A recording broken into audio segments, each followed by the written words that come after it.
The Paz family live in Mahwah, a small town in New Jersey, about 45 minutes northwest of New York City on the east coast of the USA. Jerry and Michelle have 4 children, 3 sons and 1 daughter. Amanda, who is at high school, is their eldest child. Gerald is 12 and Jeremy is 7. Their youngest son, Julian, is 4 years old. The family have 2 guinea pigs called Bart and Spider Pig. The family have lived in Mahwah for 14 years. Before moving to their 4-bedroomed house 9 years ago, they lived in an apartment.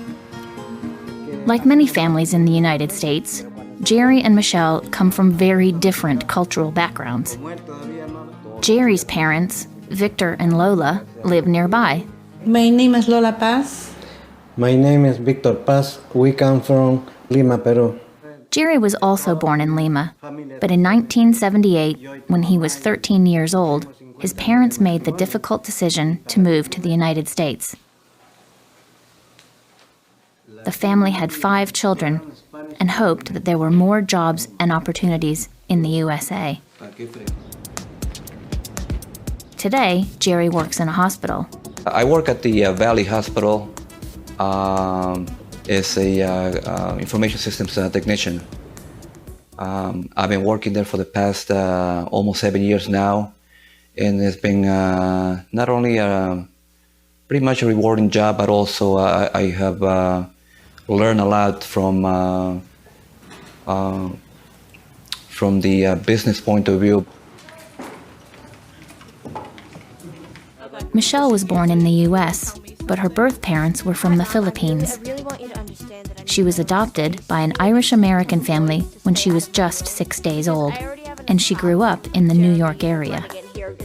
Well, I was born in the now closed St. Vincent's Hospital in New York City in the early 70s, and I was given up for adoption when I was 6 days old. My biological parents are Filipinos from the Philippines, and because I was born in New York, that makes me Filipino-American. And my adopted parents are Irish-American. I think like my great-grandparents came over from Ireland. And the grandparents and then my parents were born here in New York. Michelle isn't working at the moment. She stays at home to look after the kids. Well, maybe we should give Amanda some strength. I used to work outside the house. Years ago, I worked in the garment district in New York for a women's clothing retailer for about 7 years, but the economy changed, so I lost my job. So I've been home with the kids for the last couple of years.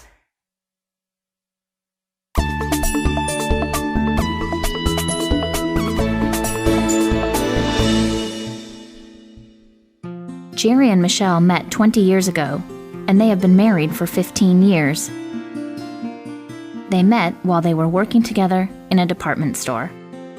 And I was still in high school, and I started talking to him. And just as a joke, because again, I didn't know a lot about the Philippines or its culture, I see Jerry walking down the aisle, and I said, excuse me, are you Filipino?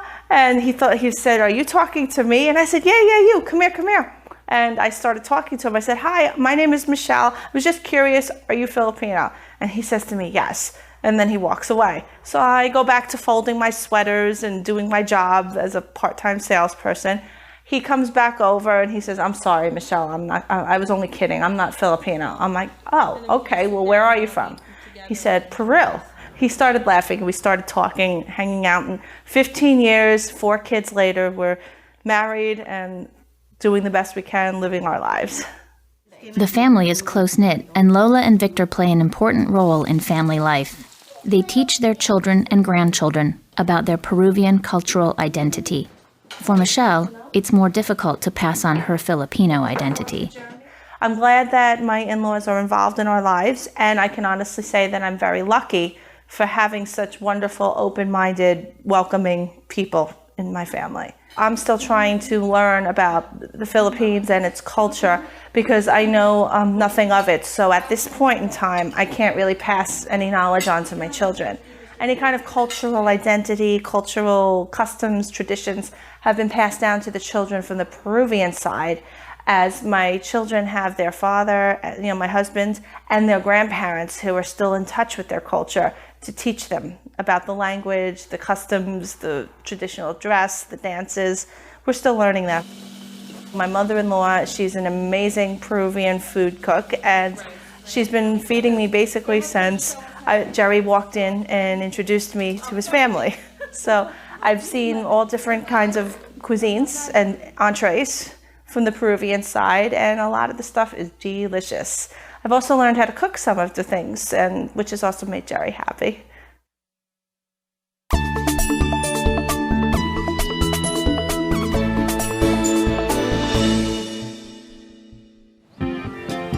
The Paz family are happiest when they are together, and Jerry cherishes his time at home. Whenever I see them smiling, laughing, having a good time, and there are quite a few times like I just can't wait to get out of work, be home with my kids, see them, be with them, be with my wife, and see them happy. Yeah. But still, sometimes life can be difficult, and there are many challenges to overcome. Their oldest son, Gerald, suffers from autism.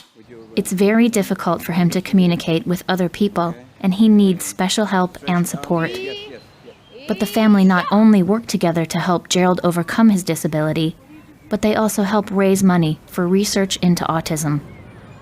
Some of the things that make the family the happiest are when we are doing activities that are either helpful to ourselves or helpful to others.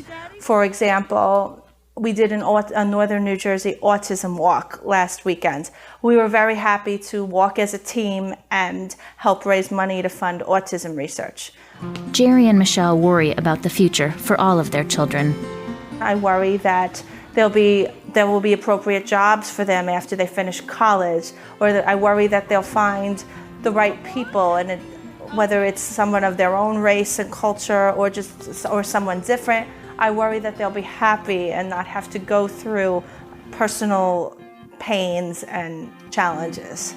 But like their parents before them, they simply want to do the best for their children and hope that whatever happens, their children are happy.